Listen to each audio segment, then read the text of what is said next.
श्री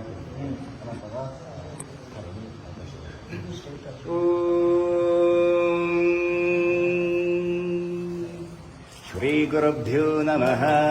हरिः ओम्। गणानां त्वा गणपतिगुं हवामहे कविं कवीनामुपमश्रवस्तमम् ज्येष्ठराजं ब्रह्मणा ब्रह्मणस्पत आनश्रम्बन्नोतिभिः सीदसादनम् प्रणो देवी सरस्वती वाजेभिर्वाजिनीवती धीनामवित्र्यवतो गणेशाय नमः। सरस्वत्यै नमः। श्रीगुरुभ्यो नमः। हरिः ओम्। अश्र श्रीरुद्रस्य प्रश्नस्य अघोर ऋषिः अनुष्टुप् छन्दः सङ्कर्षणमूर्तिस्वरूपो योऽसावादित्य परमपुरुषस्य एष रुद्रो देवता परमेशुते ऋषिः श्री साईश्वर स्वामी देवता प्रीत्यर्थे रुद्रापारायणे विनियोगः रुद्रजपाभिषेके विनियोगः रुद्रहोमाख्यं कर्म करिष्ये। ॐ अग्निहोत्रात्मने अंकुशिकाभ्या नमः। दशपूर्णमासात्मने दर्शनीभ्या नमः। चातुर्मास्यात्मने मध्यमाभ्या नमः। निरुदपष्पन्थात्मने अनामिकाभ्या नमः। ज्योतिष्ठोमात्मने कनिष्ठिकाभ्या नमः। सर्वकृत्वात्मने कलतरकणपुष्टाभ्या नमः। अग्निहोत्रात्मने हृदयाय नमः। दर्शपूर्णमासात्मने शिरसे स्वाहा। चातुर्मासात्मने शिखायै षट्। निरुदपष्पन्थात्मने कवचाय हुं। ज्योतिष्ठोमात्मने नेत्रत्राय भूषत्।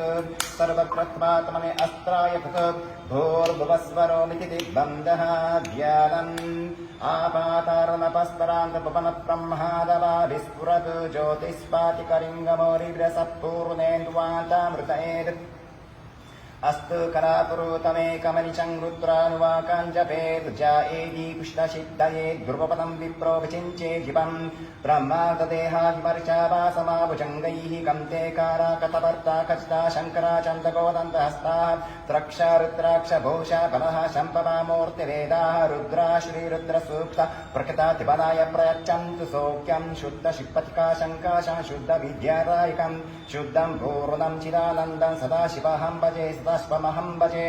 ॐ शान्ति शान्ति शान्तिः।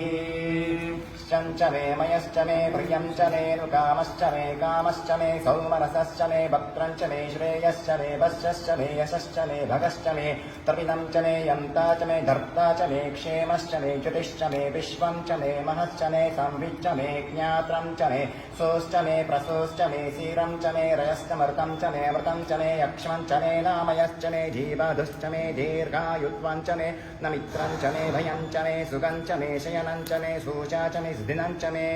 ॐ शान्ति शान्ति शान्तिः। शम्भवे नमः। ॐ नमो भगवते रुद्राय।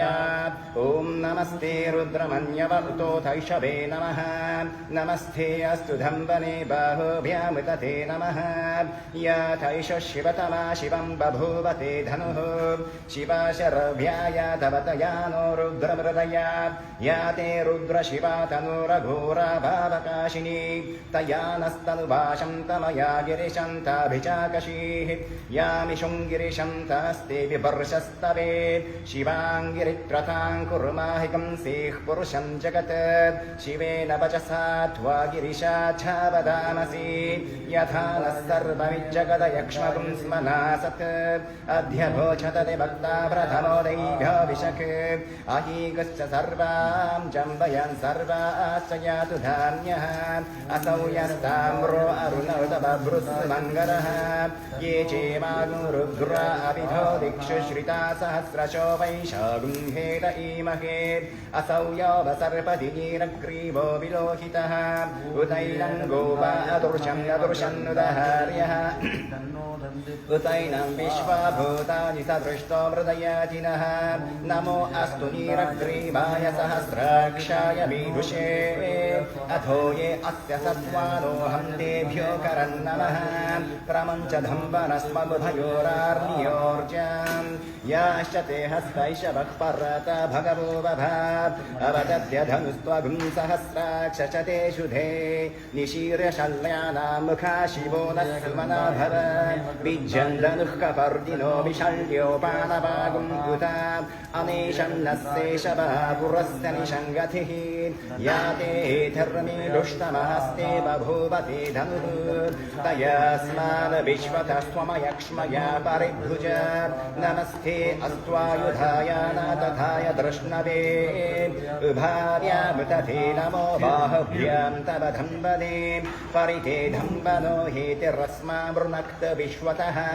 अथो यैषुधिस्तवारे अस्मन्निदेहितं शम्भवे नमः नमस्ते अस्तु भगवन् विश्वेश्वराय महादेवाय त्र्यम्बकाय त्रिपुरान्तकाय त्रिकाग्निकालाय कालाग्निरुद्राय नीलकण्ठाय मृत्युञ्जयाय सर्वेश्वराय सदाशिवाय श्रीमन्महादेवाय नमः